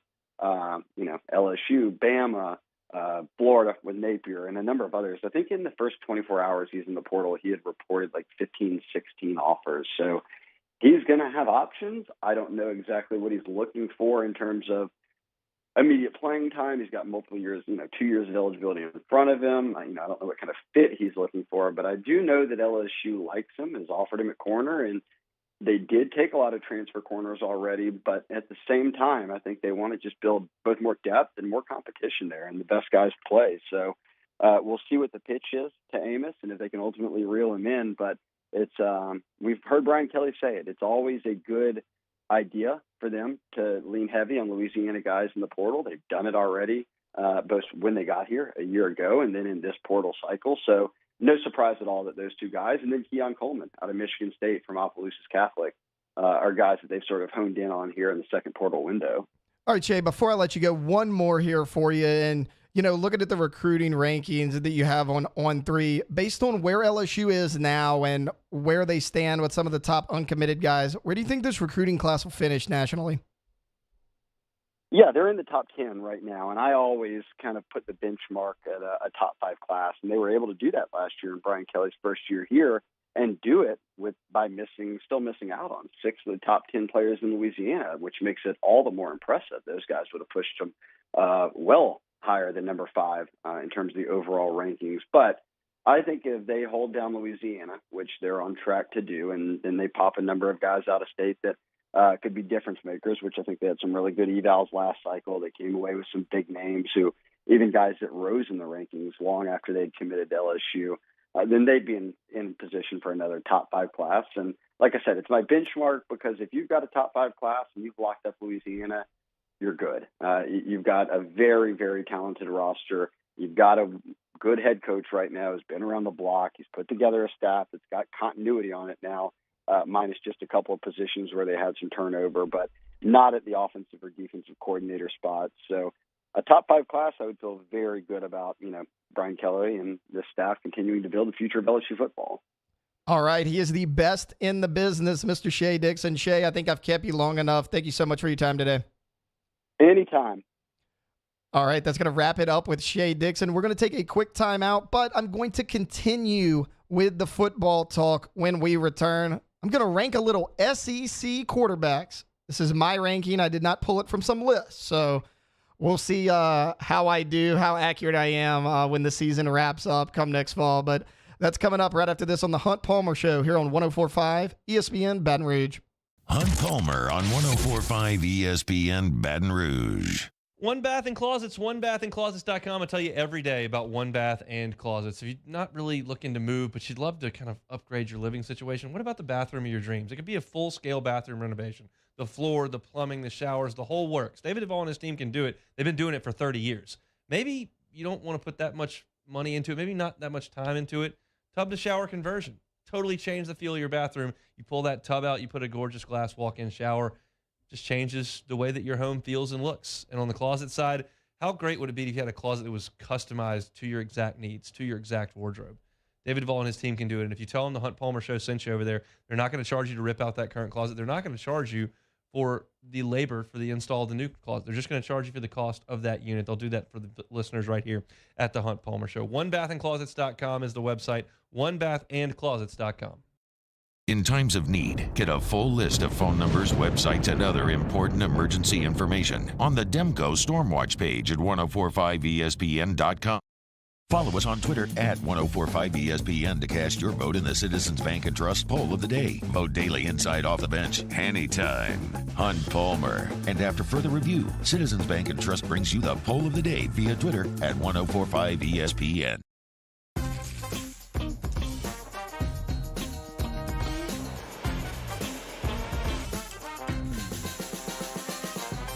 The best kept secret in town is out. Discover Tallulah at the Renaissance Hotel on Bluebonnet.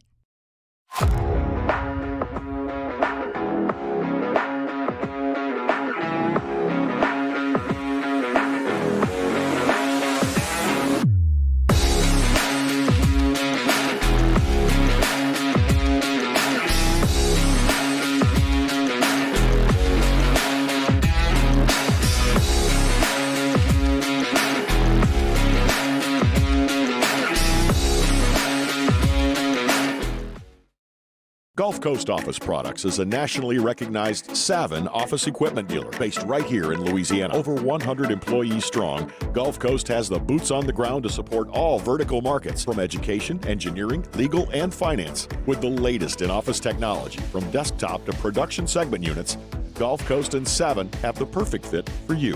Call 225-756-2644. That's 756-2644 for Gulf Coast Office Products.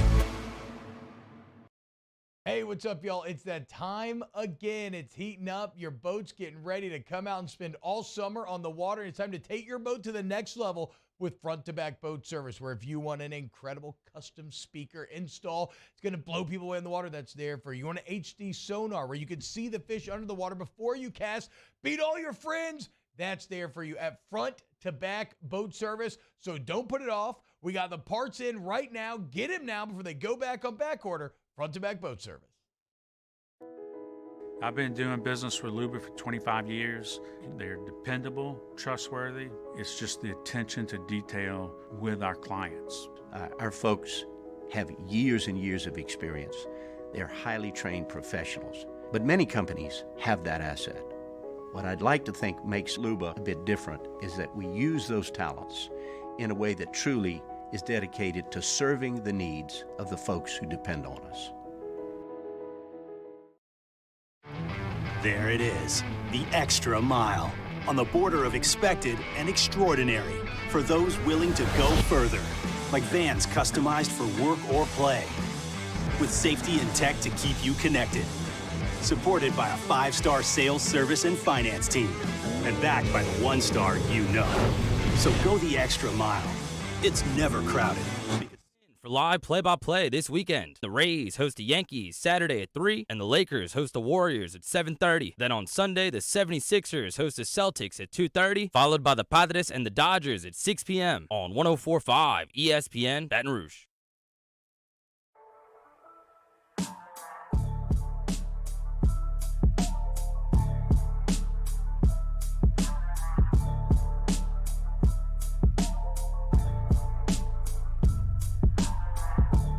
You're listening to Hunt Palmer on 104.5 ESPN Baton Rouge.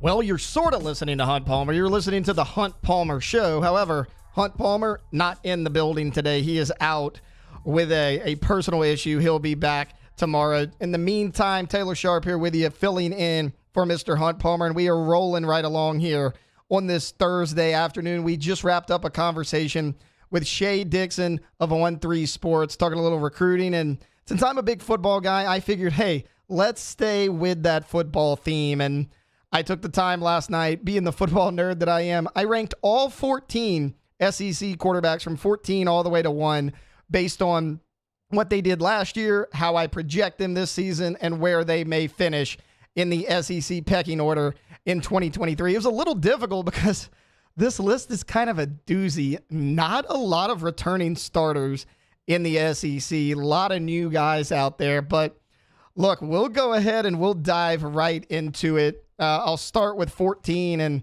bring it up the rear. It's a guy that may not even be his team's starting quarterback for much longer because Peyton Thorne in the transfer portal looks like he may indeed commit to the Auburn Tigers. But at 14, I got Robbie Ashford of Auburn. Struggled mightily as a passer last season, and thankfully for Auburn, what kept them afloat, even though they were barely kept afloat, was that running game, that two-headed monster of Tank Bigsby and Jarquez Hunter. Now, Hunter's back. However, he lost Tank Bigsby. He doesn't have quite the same running game to lean on. Also, not a ton of weapons in that receiving game, and breaking in a first-year head coach in Hugh Freeze. So I got Robbie Ashford at 14. And again, he may not even start because Peyton Thorne may actually wind up being the starter on the Plains. At 13, this one may come to a surprise to a lot of people. A couple of people have him a lot higher than I do. But at 13, I got Joe Milton in Tennessee. I don't think Joe Milton's that great. He was supposed to be the starter at the beginning of that 2021 season. Struggled a little bit. Hendon Hooker ultimately beat him out. But when Hooker went down last year, he had some highs. He had a lot of lows. He was pretty shaky last year for the most part. Also, losing Cedric Tillman and Jalen Hyatt in that receiving room, that's not going to do him any favors. Now, there's certainly going to be some games where he's going to put up some good numbers because I think that Josh Heupel offense, very QB friendly. But for the most part, I think Milton's going to struggle. He struggled with his decision-making when he was the starter before Hooker beat him out, and at Michigan, where he also got beat out. So Joe Milton coming in at number 13. At number 12, I got Brady Cook out of Missouri. The guy had 14 touchdown passes last season, only 7 interceptions. Now, those 14 touchdown passes as a full-time starter, if that doesn't sound bad enough, 6 of them were against Abilene Christian and New Mexico. So without playing those 2 rent-a-wins, if you will, which I'm not sure any game's a rent-a-win for Missouri at this point, but he really only threw 8 touchdown passes the entire season. And also, things are a mess up there in Columbia, Missouri. There's talks about Eli Drinkwitz's job security. That can weigh on a quarterback as well. Again, not a ton of weapons in that receiving game. Things aren't going well for the black and gold. So I'm going to have Brady Cook at number 12. At 11, a team that's equally bad. This is A.J. Swan at Vanderbilt. This one could go either way for me. The only reason I put Swan ahead of Brady Cook he's a little bit more athletic. He wasn't the starter at the beginning of last season for the Commodores, but he took over halfway through the season and did some pretty nice things. Very athletic with a decent arm. The only thing I worry about with him, it's not really his fault, but playing at Vanderbilt, you're obviously capped at a certain low ceiling, lower than most other people in the conference in terms of what you can do and how much success you can have. So A.J. Swan coming in at number 11. At 10, I have Graham Mertz, Florida. I was a big Billy Napier fan when Florida first hired him. I thought it was a good hire. He hadn't really hit the transfer portal quite as hard as I thought he would have. Don't think Graham Mertz is that great. What he does have going for him, though, he's shown he can lead a team at Wisconsin, and he has a lot of starts under his belt. Decent arm, has shown the ability to be accurate, but I worry about a guy his size. He's got a more slender frame. He's making a step up from the Big Ten to the SEC. You're going to have a lot bigger, stronger, faster defensive lineman coming at you. Not sure how he's going to adjust. Also, he's not even being guaranteed as that starter for Florida. I think he ultimately will win the job, but he's got Jack Miller there that he has to beat out. But, the limited weapons he has, making that jump to the SEC, I think he's going to be a little bit limited here in Gainesville. At number 9, this one's going to make LSU Tiger fans smile and, well, virtually everybody else in the SEC. It's Tyler Buckner at Alabama at number 9. Now, I know he has to beat out Todd Thompson and Jalen Milroe, but he's not going to have any problem doing that. The reason they brought him in, he's clearly better than what they had in that spring game. My only issue is, I know it was Slim Pickens at the quarterback spot. He wasn't that great at Notre Dame. I mean, everybody's like, oh, well, he gets to reunite with his Notre Dame offensive coordinator and Tommy Rees. It's going to be a match made in heaven. I disagree. I mean, he struggled at times at Notre Dame. He, like a lot of the newcomers in this conference, are taking a huge step up in competition. If you're struggling against the teams Notre Dame play, everybody jokes all the time about how they kind of pick and choose who they play, a little bit of a cupcake schedule at times. You're stepping into the SEC and the SEC West at that with the spotlight as big as it is at Alabama. I think he may struggle to adjust a little bit. Give me 1 second. I dropped my paper.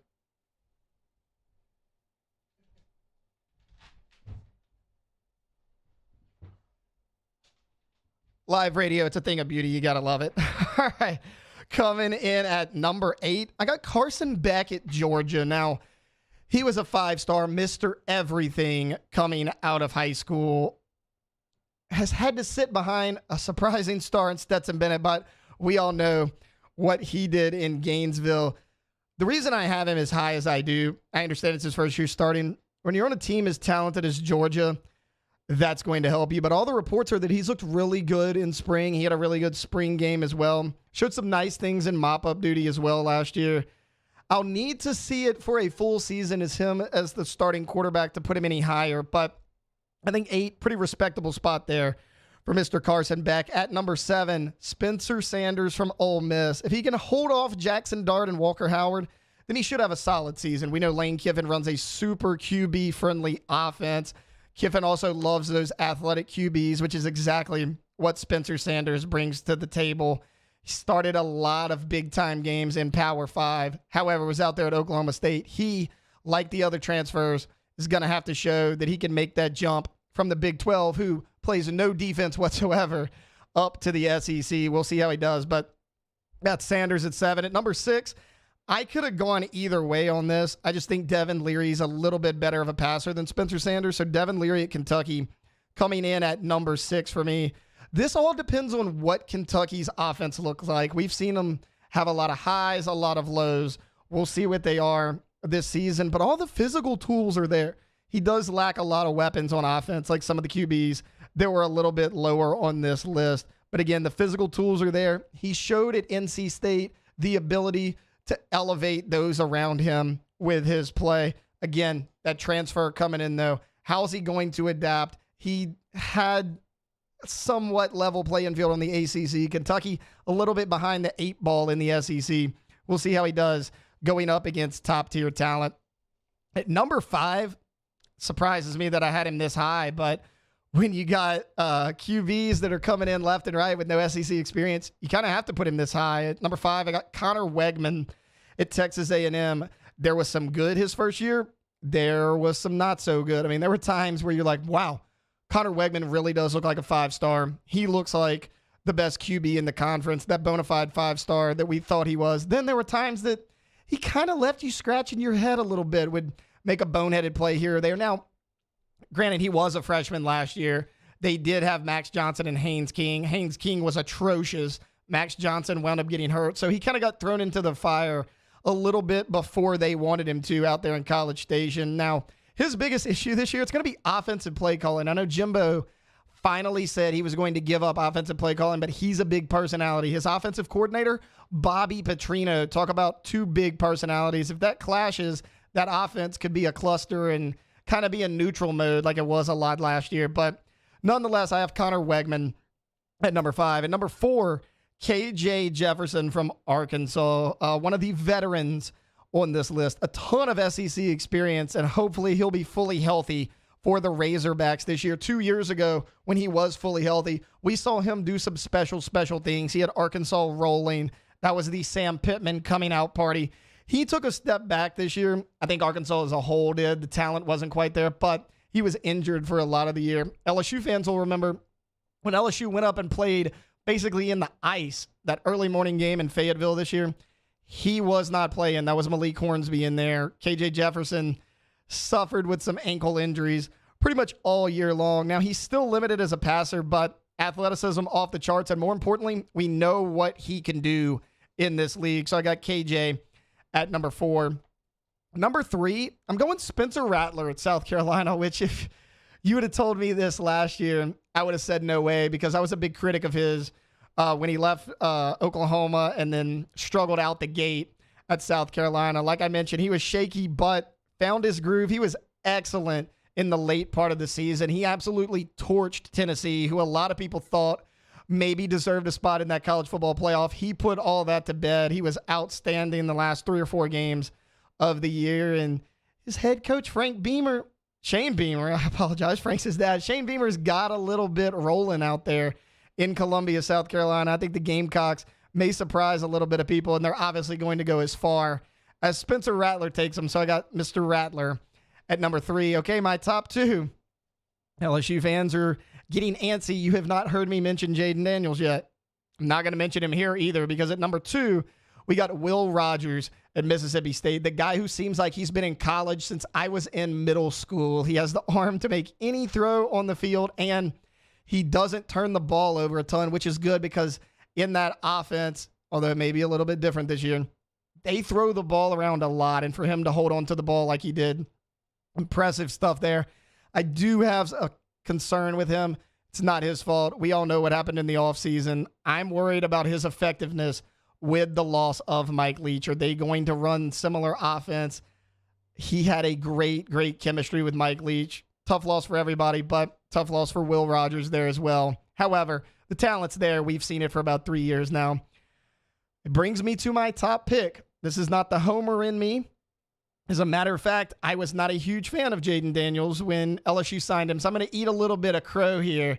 Wasn't crazy about him, but he did some great things last year, and that's why Jaden Daniels at LSU, my number 1 QB in the entire conference. We all know that he had the huge games against Florida, Ole Miss, and obviously Alabama.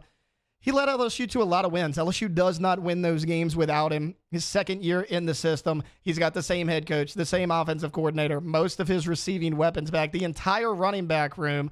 You know he's going to have a solid offensive line in front of him as most of that group returns as well.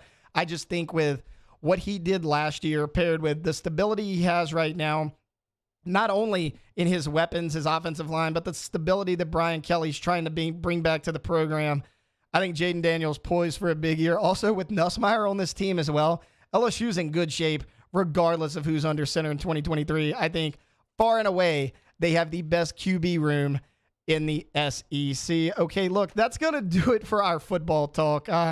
I'm a football junkie, but coming up right after this break, I'll break down a little bit LSU baseball as they will play Auburn, a surprising Auburn team that may sneak up on the Tigers. We'll talk about that a little bit later right after this break. You're listening to The Hunt Palmer Show on 104.5 ESPN Baton Rouge. This is Hunt Palmer.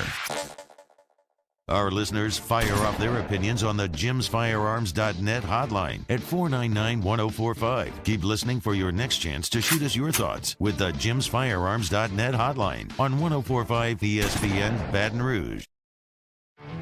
There it is, the extra mile, on the border of expected and extraordinary, for those willing to go further, like vans customized for work or play, with safety and tech to keep you connected. Supported by a 5-star sales, service, and finance team, and backed by the 1-star you know. So go the extra mile. It's never crowded, because so few have what it takes to go there. Mercedes-Benz Vans. Hello, Samantha, dear, I hope you're feeling fine. And it won't be long until I'm with you all the time. But until then, I spend my money up right down on my last dime. Come on, live Baton Rouge.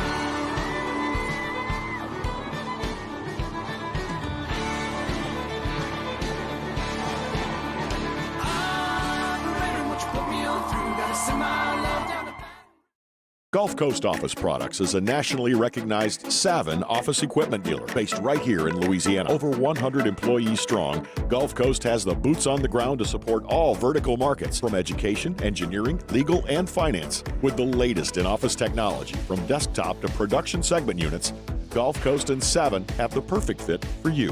Call 225-756-2644. That's 756-2644 for Gulf Coast Office Products. I've been doing business with Luba for 25 years. They're dependable, trustworthy. It's just the attention to detail with our clients. Our folks have years and years of experience. They're highly trained professionals. But many companies have that asset. What I'd like to think makes Luba a bit different is that we use those talents in a way that truly is dedicated to serving the needs of the folks who depend on us. Hey, what's up, y'all? It's that time again. It's heating up. Your boat's getting ready to come out and spend all summer on the water. It's time to take your boat to the next level with front-to-back boat service, where if you want an incredible custom speaker install, it's going to blow people away in the water, that's there for you. You want an HD sonar where you can see the fish under the water before you cast, beat all your friends, that's there for you at front-to-back boat service. So don't put it off. We got the parts in right now. Get them now before they go back on back order. Front-to-back boat service. Hey there, little buddy.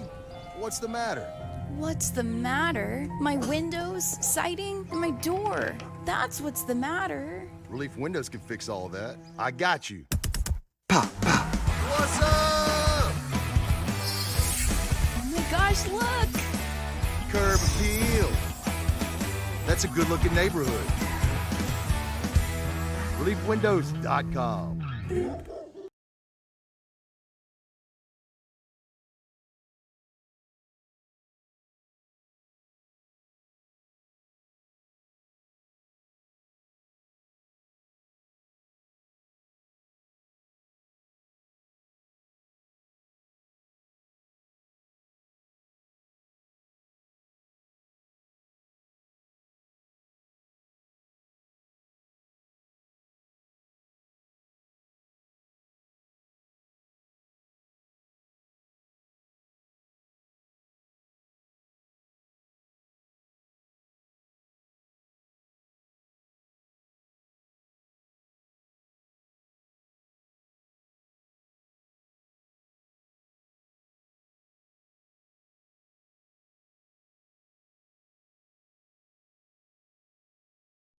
On Fridays, OTB will preview LSU's trip to the Plains as the Tigers take on the Tigers. What will it take to win the series? And some champagne shenanigans. Off the bench, 7 to 10 a.m., 104.5 ESPN.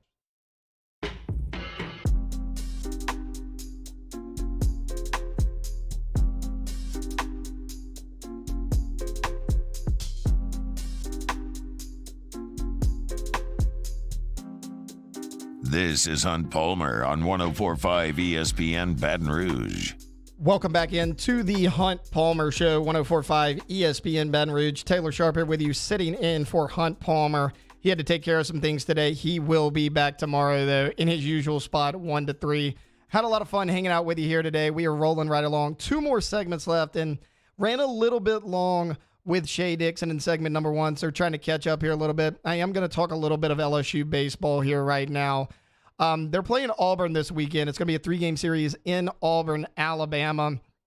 Auburn's sitting at 9-12 in SEC play, and on the paper, that may not sound that great, but they're actually tied for 3rd in the SEC West with Alabama and A&M, and they just won a series against the South Carolina Gamecocks, who a lot of people might say is the second-best team in the SEC. I know Vanderbilt's out there. Tennessee's getting hot, but South Carolina been great all year. Auburn wins that series 2-1, so they are playing much better.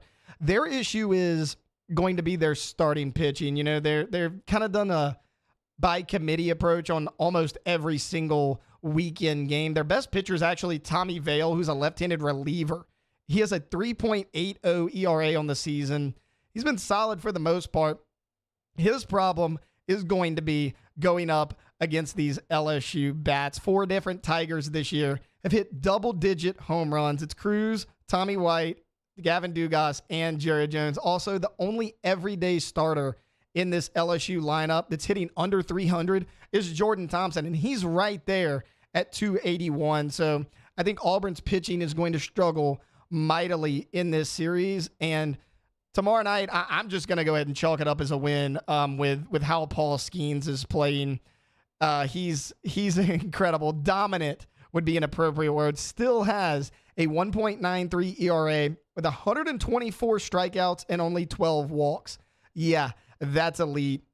I think this series, though, it'll ultimately come down to the other LSU starters, Ty Floyd, Christian Little. They both pitched really, really well against Ole Miss 2 weeks ago. If they pitch like that, LSU's going to cruise to a series win. However, if they do like they did last weekend against Alabama, LSU may struggle a little bit because 2 guys in the Auburn lineup, Bryson Ware and Cooper McMurray, they've been pretty consistent. Ware batting .347 with 18 home runs. He could be a problem. McMurray, no slouch either, batting .306 with 12 homers of his own. However, nobody else in that lineup has hit double-digit home runs. So I think Skeens, he's going to do what he normally does on Friday night. I'm chalking that one up as a win. And I do think LSU wins this series. However, I don't think they're going to sweep, solely due to the fact it is so hard to sweep a series in the SEC. LSU's now done it in back-to-back weekends. I do not think they will do it 3 series in a row. I hope I'm wrong. I hope they go up there, they dominate, and they sweep that series. But I'm still picking them to win this series.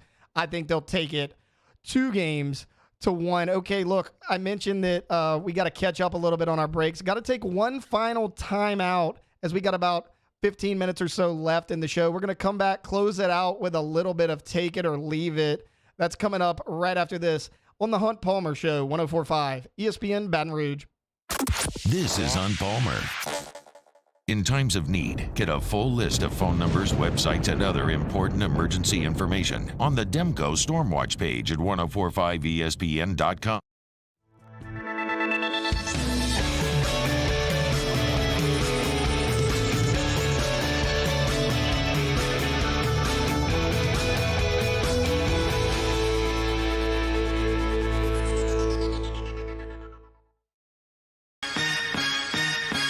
Turn my music high, high, high, high, yeah.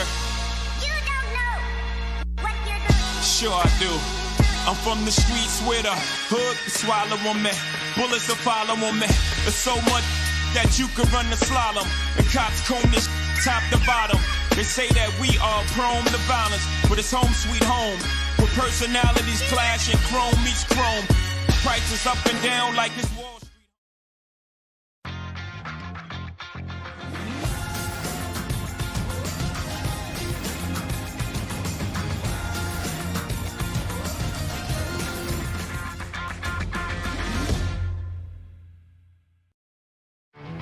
There it is, the extra mile, on the border of expected and extraordinary, for those willing to go further, like vans customized for work or play, with safety and tech to keep you connected, supported by a 5-star sales, service, and finance team, and backed by the 1-star you know.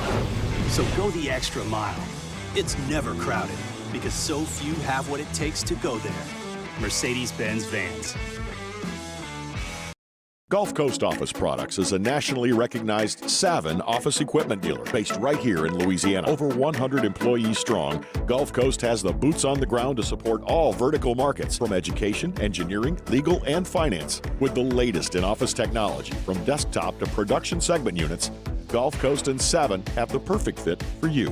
Call 225-756-2644.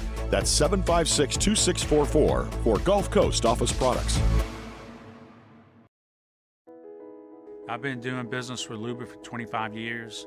They're dependable, trustworthy. It's just the attention to detail with our clients. Our folks have years and years of experience. They're highly trained professionals. But many companies have that asset. What I'd like to think makes Luba a bit different is that we use those talents in a way that truly is dedicated to serving the needs of the folks who depend on us. Hey, what's up, y'all? It's that time again. It's heating up. Your boat's getting ready to come out and spend all summer on the water. It's time to take your boat to the next level with front-to-back boat service, where if you want an incredible custom speaker install, it's going to blow people away in the water, that's there for you. You want an HD sonar where you can see the fish under the water before you cast, beat all your friends, that's there for you at front-to-back boat service. So don't put it off. We got the parts in right now. Get them now before they go back on back order. Front-to-back boat service. Hey there, little buddy. What's the matter? What's the matter? My windows, siding, and my door. That's what's the matter. Relief Windows can fix all that. I got you. Pop, pop. What's up? Oh my gosh, look! Curb appeal. That's a good-looking neighborhood. ReliefWindows.com.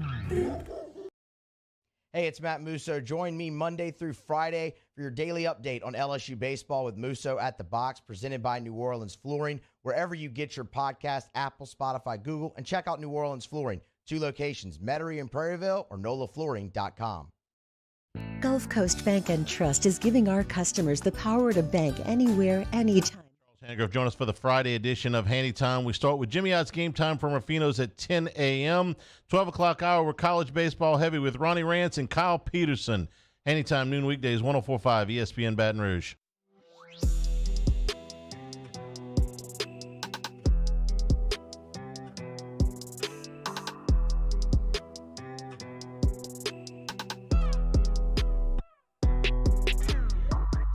You're listening to Hunt Palmer on 104.5 ESPN Baton Rouge. Taylor Sharp here with you, filling in for Hunt Palmer. We got one more segment to go here on this Thursday, so let's dive right into it with a little bit of take it or leave it. Mr. Jacob Beck, kick us off.